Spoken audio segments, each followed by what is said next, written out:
موتي دقرا ملي قبا قبسا انجي فتيرتي سمالي نوجة جما جبار جدبا فكاتي والفاتا بيكا سربتي سدي أرففا مش أنا فاكر سنجرا موتما بيكين نبولتو سان كون اللي بريزيدنتي ثاني باين أرجع سان كون ورا ديمقراطي ميت ثاني مالتو ندوب شيء ميت سان ولا تبي بيكا وركان كينيا سيا شان فا مو كان أرجع سان نقوسا كوبي كاتو جن أبي أتي كيس دربيرا نقوسا كوبي كاتو أرجع نانرجع جولة مال كان شرا بدانا غورينا إرجعتي مو كنو إسا أمان تنيتك تكو نتفرد دي واقعي تكو نتفرد دي موتوم ما سانيت سنسلتاني داني نما جاتمي لما الكان تكو تيمولو تسيغودان غربا غراتي غبابان تكو غي نما غاشاتا جيسميت دوانا ما وربال لسان دوتي سانين بدا كسوما Waqaayyoo yaadadhaa waa'ee namaa miti waa'ee siyaasaa miti kana dhugaadhaan jedhana dhugaan beektani isin dhugaa Waqaayyoo beeka garuu dhugaan maa inni dhugaan jiru namni du'uun qabu namni dhiigi namaa dhangala'uun qabu namni firdiin jallachuun qabu jedha firdiin jallachuun qabu jedhanii falmaa turan amoosfa ani wangeeluma lallaba amma biyya keessatti akkasuma lallabaa ture wangeela irraa lallaba jal'isi naqaa qommoo dubbii Waqaayyoo isa caafame akka caafame jirutti tan dubbadha malee gara yaada kootti geeffachuudhaaf dubbii Waqaayyoo haqaaquun barbaadu karaa Waqaayyooti amma egaa karaa namaatiin ni ilaali qaayeen nama jallaadha obboleessa ajjeesee qobaa jiraachuu barbaade filatamuu barbaade hin filatamne garuu Waaqayyoo akkasittiin jedhe dhufe ilaala geeffadhaa waan inni ta'e agartanii qaayeen obboleessa isaa wajjin hin dubbate erga bakkeetti ba'aniis qaayeen obboleessa isaa Abeel irratti ka'ee isa ajjeese irratti ka'ee wal irratti ka'uu jedha bishaan badiisaa kana bishaan badiisaa namoonni wal irratti ka'uudhaan jedha waa'ee wal irratti ka'uu kana namni salphaadha si'a wal irratti ka'uu irratti ka'ee jedha najjeesedha Waaqayyo mus Abeel obboleessi keessa jira jedhee qaayeniin gaafate inni immoo deebisee ano hin beeku obboleessa koo anatu eegaa jedhe laa waan Waaqayyo wajjin dubbatu jal'aa kana Waaqayyoon akka jedhama kanarratti Waaqayyo wanti ati gootee kun maalii dhiigni obboleessa keetii lafaa anatti in iyyata ammas ati abaaramaadha dhiiga obboleessa kee kan dhangalaafte abaaramaadhati ofuma utuu firdiin hin taa'in utuu itti masakkaramin amma yeroon biyya jiru dhumarratti lallaba tokkoon adaamaa irratti lallabee dhufe firdii malee nama ajjeesinaa firdii malee du'atu isinitti dhufa jedheen akkuma nama isinitti akka qalbii dubbadhe konfiraansii ijoollee barattoota yuunivarsiitii qopheessee namni biyya garan qabu kaadiroonni mootummaa achi jiru firdii malee nama ajjeesinaan jedhe hin ajjeesinaa nama hindu harka qullaadha namni hindu'a badaa maaliiti nama harka qullaa ajjeesuun mucaan abbaan fedhe meeshaa qaban hin ajjeesinaa biyyi tokko seera qaba mootummaan erga dhaabbatee seera baafatee qaba seera baafate sanaan immoo nama seeratti dhiyeessee yoo inni balleessaa qabaatee ragaan itti badheetii ragaa sana immoo ofirraa faccisee balleessaan isaa amma du'aan gaa'oo ta'e hin du'a garuu balleessaa du'aan hin gaa'oo ta'e namni ofumaa du'uun qabu hin ajjeesinaan jedhe akkasumatti seera qaba miti mootummaan garuu nama qawwee hidhateetu bakkeetti nama ajjeesa kan ammoo maaltu ta'an jedhe beektu biyya xuraa biyyi dhiigaan xuraa yeroo sana immoo firdii Waaqayyoo jala galti biyyattiin hin jedhe kun amma ta'eera biyyi dhiigaan xuroofte suni fayyaan jirtu badaa jirti dhiigi nama calluma hidhee dhangala'u suni biyya xureessa kana macaafa qulqulluu keessaa argina Minaasee kan jedhamu mootiin Yihuudaa tokko dhiiga dhangalaasa tureedha Yerusaalemin xureessee Yihuudaa xureessee Waaqayyoo biyya sanatti farade mootummaa Yihuudaatti farade mootummaa sana diigee erge biyya Baabiloonitti boojuutti isaan erge biyya diigamaam biyya firdii Waaqayyoo jala oolam yoo dhiigi garmalee dhangala'e firdiitu garmalee itti dhufaam kanarra dhaabadheen dubbadhe ofumaan dubbadhe miti biyya xuraa hin godhina akkas hin godhina na bira jiru baalessilxaanonni jiru hin ajjeesinaa nama qabaati seeratti dhiyeessaa yoo balleessaa qabaate dargaggeessa ta'uu nama guddaa qabaa seeratti dhiyeessaati seeraan gaafadhaa seeraan hin du'a taanaan aduu seera malee nama cuwallettanii nama ofirraa ittisuun tash gootanii lafan buusinaa adda rukutinaa dhiiga isaatii yaa Waaqatti namni Waaqan beeku boru Waaqan dhufan warra yeroo sanatti himne wangeelli galeedhaaf amma warra yeroo sanatti himne hin jedhe hin taana jedhanii yaadni isaan har'as akkasumatti maa irra hin dhaga'u yoo ta'aniif nama ajjeesuun hin ta'uu hin deeggarinaa hin amaninaa nama ajjeesuun bakkeetti dhiiga qulqulluu dhangalaasuun firdii Waaqayyoo jala nama galcha Abeeliin Qaayeliin firdii jala galche abaaramaadha jedhe Inni abaaramu jechuun lafa abaarame jechuudha. Biyya abaarame jechuudha. Namni abaaramaan lafarra jiraannaan biyya abaarameera, lafti abaarameera. Namni lafti kan eebbifamu yoo warra eebbifaman jiraatanidha. Waaqayyo ittiin jedhe. Ati abaaramaadha ittiin jedhe.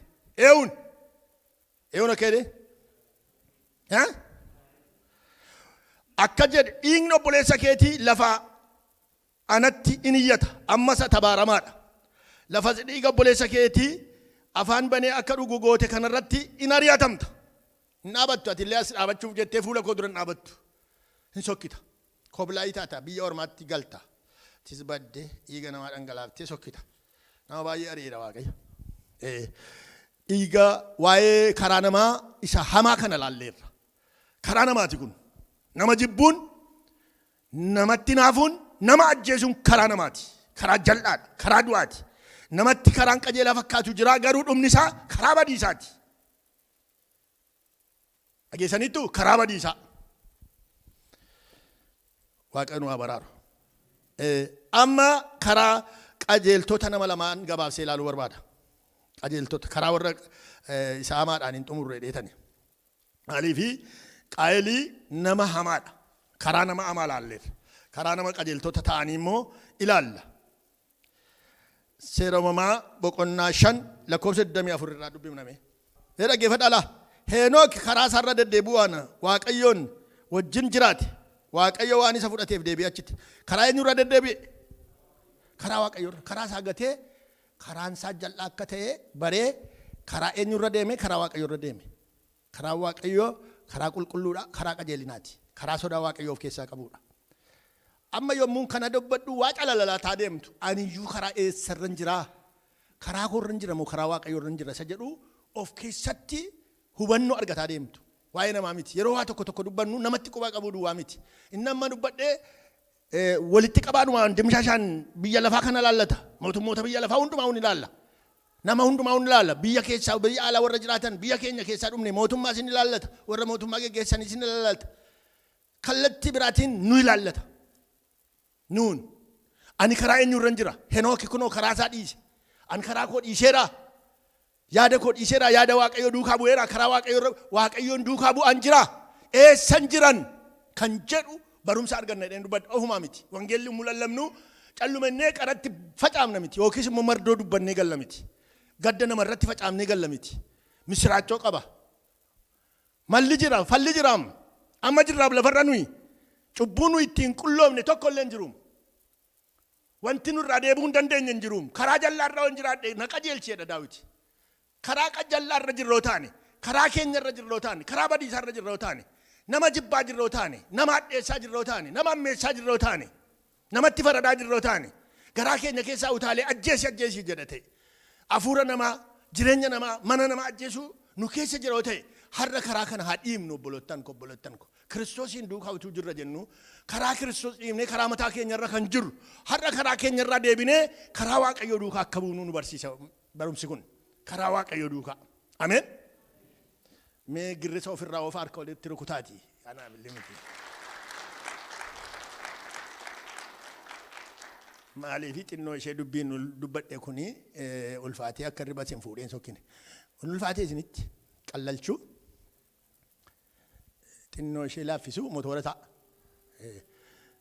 Waa'ee karaan dubbadhe attamitti laaffisa. Waa'ee karaa namaaf karaa Waaqaan dubbadhaa. Amma karaa namaa dubbataa jira. Inni kuni namni Waaqayyoo kun amma bataam waan isin dinquu bara sana keessa bara gadhee keessa barre Henooki. Bara attamiiti beektu? Bara namni callume dhalatee buddeen nyaataa dhala godhataa niitii fuudhaa mana jaarrataa hin du'a garuu seenaan galmeessu. Callume kanu jireenya jechuun niitii fuudhuudhaa ijoollee godhachuudha mana kanu hin du'a ammoo. Bara baay'ee immoo jiraatam. Waan tokkoon galmeessine namni tokko bara sana keessa. Jijjiirama tokko hin finneem. Bara akkasii keessa jiraata. Bara namni akka horiitti jiraatu. Namni waa nyaatee waa dhugee jiraachuu duwwaadhaan miti. Waa gochuu qaba. Jijjiirama fiduu qaba namni. Jijjiiramni hin jiru bara sana keessa. Abaluu dhalatee waggaan manaa jiraatee mucaa godhatee du'e. Abaluu dhalatee mucaa hinduu calloo jedhanii mucaa godhatanii du'u. Nama lafarratti namni sun garuu egaa waan cimaadhaan niyyuu. Hojii guddaan isaan hojjetan kanuma du'a. Kanaachuu hangoodhan tokko hin qabani. Bara akkasii keessa jiraata namni kun nama laaluu hin qabu. Nama charchiin qobaa baate jechuudha. Bara waldaan kiristaanaa qobaa ba'a jechuudha. waldaa mana keessa waldaa jireenyu maatiyyuun gara maatii isaa hunnan amantiin isaa qobaatti ba'e jechuudha. Al tokko yeroo nama dadhabdan qabdu maatiyyuun dadhaba al tokko maatiin iyyuun shokka shiftaa ta'a maatiin waaqayyoon hin beekne jira. Ijoollee waaqayyoon hin beekne shiftaan jiru. Dubbii waaqayyoo kan iddoon laanneef kan tuffatan jiru. Yeroo dadhabu namni gorsee qobaatti achi ba'a waaqayyoo wajjin.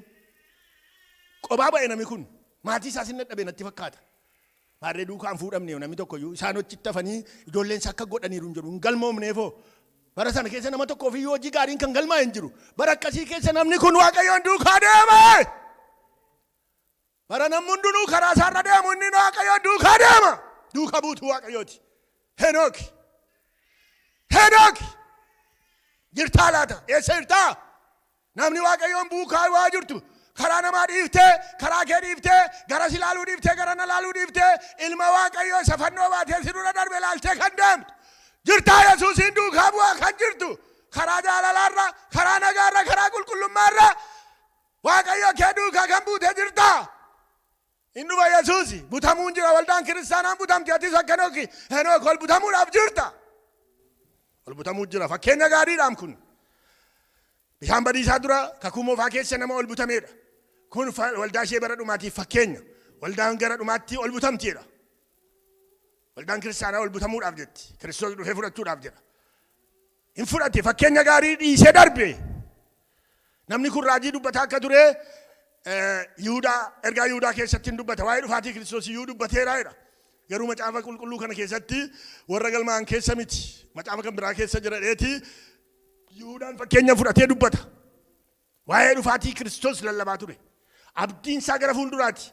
Jireenya gara fuulduraa laala.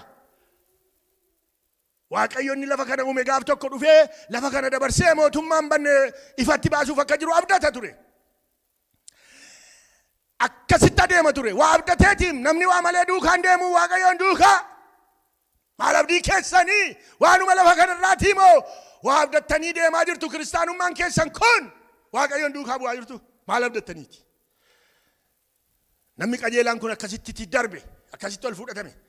Foonumaan lafa kanarra jiraataa tureetii ol sokkeem gubbaa sana. Akkasitti namni taane maa inni namni kun nama attamiitinni namni fooniin gara waaqaatti ol ba'e kuni.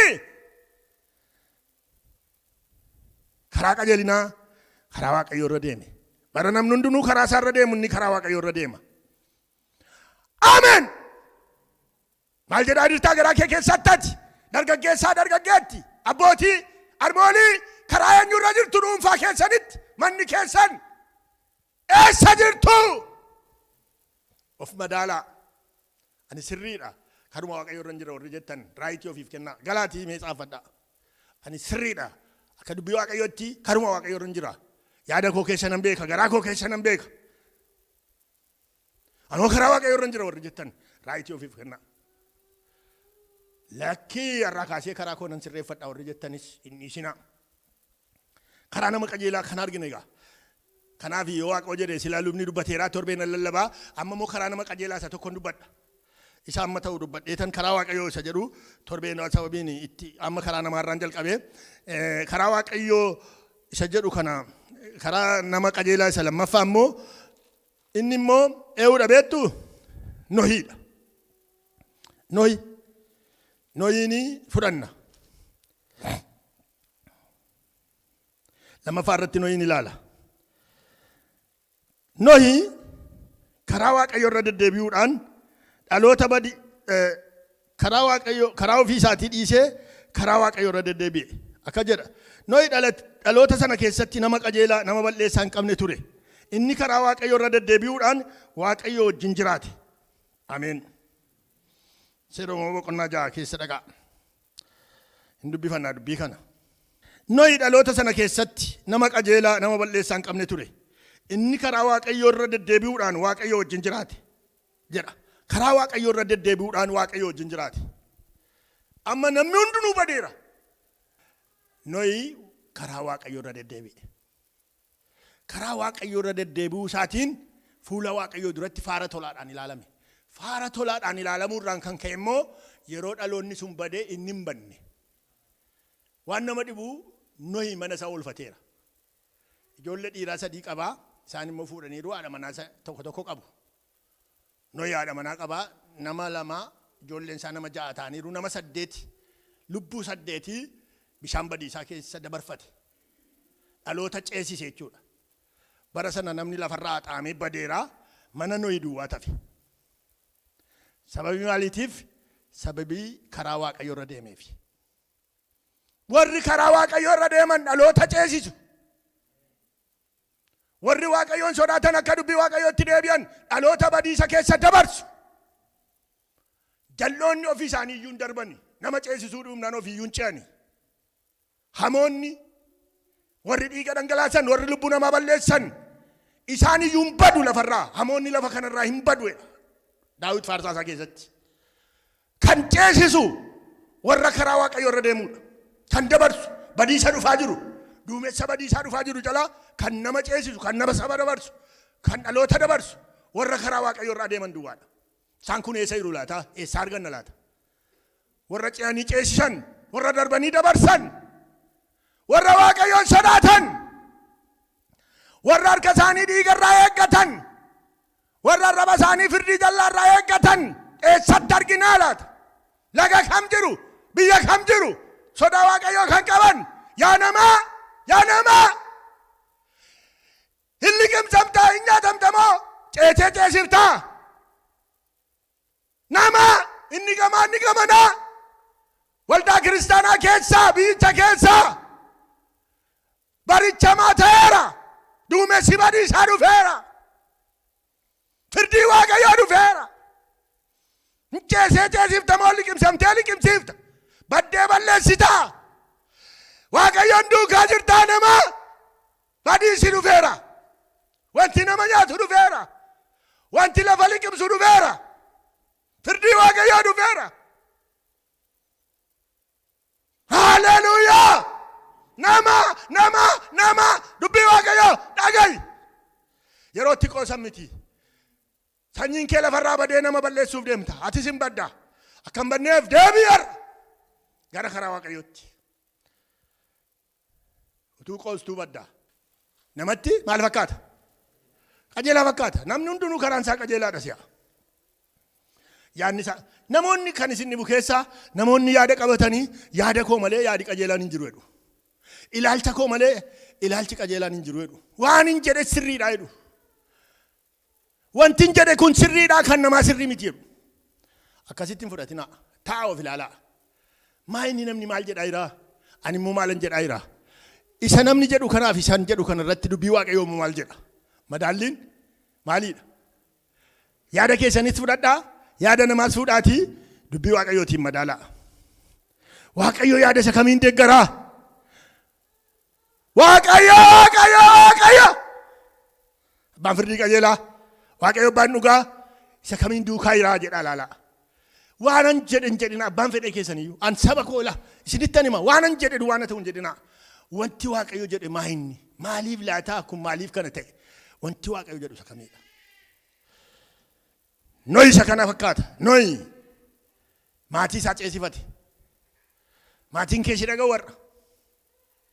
Jallinarraan deebi'u. Ilmi kee intalli kee haati manaa kee. Haati manaa kee kan xiiloota akkasii jalaan taane. Abbaan manaa ta'a yookiin immoo maal beennaniitii du'a ishee matsaafatu ishee jedhaaf jenne malee. Kan dhagaasoo giddaa ta'u yookiin abbaa manaa ta'uuf ta'an beennu. Dhagaasoo giddaa taatee hafteera. Dubbii dhaga'uu diddee inni ilaalinaa galagaltanii jennaan didde. Hin diduum namoonni beektuu lakkii kun gadheedha inni kun gadheedha inni diduum hilli kan nyaatti hunuudha. Ilaa dubbii Waaqayyoo keessatti Ibroota keessatti ammas dubbii Waaqayyoo muttii dhageessanii garaa keessan hin jabeessinaa afaan Amaaraatiin illi kan nyaatti hunuudha. Illi kan nyaatti hin bii maaliiti? Egzaabeerin qaal. Badiisanni kun beektum namni dubbii Waaqayyootu hafuurri qulqulluun tuttuquu didee lakkii yaada koo malee jennaan hin bade jechuudha. Allaqee manfas qiddusi tawaal inni isaa hafuurri qulqulluun. Maaliif natti dubbate har'a? Waaqayyo sagalee kana maaliif fide? Maal barbaada mana koorraa? Anarraa maal barbaada? Nu haa gargaaru. Karaa nama jal'aa tokkoof karaa namoota jal'aa lamaa laalle. Karaa namaaf karaa Waaqaa jedhu keessaa har'a karaa namaatiin nu ilaalle. Karaa qaa'el, karaa jibbaa, karaa badiisaa, karaa jechaa, karaa dhiiga dhangalaasuu, karaa kana erga laallee karaa Henooki karaa qajeeltoo isa Waaqayyoon duukaa bu'an nama laaluu dhiisanii qophaa ofii biyyi gamaaf gamanaan uursee karaa badiisarra yaa'u dhiisanii Waaqayyoon duukaa bu'u Waaqayyoon duwwaa laaluu ija ofii eeggatanii amma farda argitanii beektu yeroo gaariitti kaanii ija ishee akkas godhu miti maalii beektu bukkee garanaa walaaltee inu taalti wareerti kanaaf fuuldura laalchisuudhaaf jedhaniiti. Namichi kun immoo ofuma isaatii fuula ofitti kaa'ee fuula isaa gara Waaqayyootti deeffatee Waaqayyoon duukaa bu'e. Barri isaa gadhee bara waan ilaalan hin qabneedha. Inni garuu karaa isaa Waaqayyoo wajjin godhatee Waaqayyo ol isa fudhate. Nu haa gargaaru. Noyi bara namni hundinuu karaa isaa mancaaseedha. Macaaficha keessa godhattanii ilaaltan karaan nama hundinuu mancaadha badiidha. Yoo ilaaltan sana keessatti kan na dhibe naanii dargaggoota isaati. Ijoollee isaa warra of eeggatanii niitii fuudhanii manatti ol galan. Attamitti bara sana keessa of eeggatan. Dhaloota bade keessatti namni of hin eeggatu dhalooti haaraan of hin eeggatu yeroo baay'ee kan noyi garuu ijoolleen isaa of eeggatan niitii fuudhanii manatti ol galan dhaloota badii keessa warra bishaan liqimsee jedhu fuudhee deemuuf keessa isaan of eeggatanii manatti galan abbaa isaanii dhaga'anii abbaan gorseera Waaqayyo irraa dhaga'eeranni bishaan badiisaa dhufe dhaga'enni isa dhaga'etti hime hin fudhatan ijoollee dargaggoo nama fudhadhaa dubbii Waaqayyoo wangeela kana dhagaa jaarsa dubbii Waaqayyoo kana dhagaa. Kun jaarsa baraati Waaqayyoon nuu kenne badiisa dhufuun beennu manatti ol deebi'aa badiisa keessaa xuraa'ummaa biyya lafaa lafa irratti dhangalaasaa jiru keessaa deemsa tortoraa namni biyya lafaa kanaa nama liqimsaa jiru keessaa as deebi'aa as gara Waaqayyootti nu haa deebisu Waaqayyo nu haa gargaaru lafaa kaanii galateeffanna. Haleluuyaa haleluuyaa galanni guddaaniif ulfinni siif haa ta'u. Jaallatama abbaa keenya yeroo nu laatte kanaaf ulfaadhu iddoo nu laatte kanaaf ulfaadhu sagalee nutti dubbatteef ulfaadhu sagaleen kee ija of keessaa qaba abiqilu aguddatu nama balleessuudhaaf hin dubbatamne namatti hin deebisi isa hamaadha jennu qajeelchi isa jallaadha jennu qajeelchi daboota hamoota deebisi ittiin fayyisi nu fayyisi dura nu fayyisi mana keenya fayyisi jireenya keenya fayyisi ijoollee keenya fayyisi maatii keenya fayyisi hamoota jennee warra nu itti farannu fayyisi nama tokko iyyuu ittiin hin balleessin dubbii kanaan. Namni dubbii kana dhagaye maqaa gooftaa Yesuusiin haa fayyu. Fayyinaaf haa ta'u. Fayyinaaf haa ta'u. Waan ta'uuf si haa galatu. Maqaa gooftaa Yesuusiin ameen. Ta'a. Mootiin deeggaraa malee qophaa qabsa injifatee dhatisi malee eenyu jajamaa. Jabaan dadhabaa fakkaatee ulfaata beekas.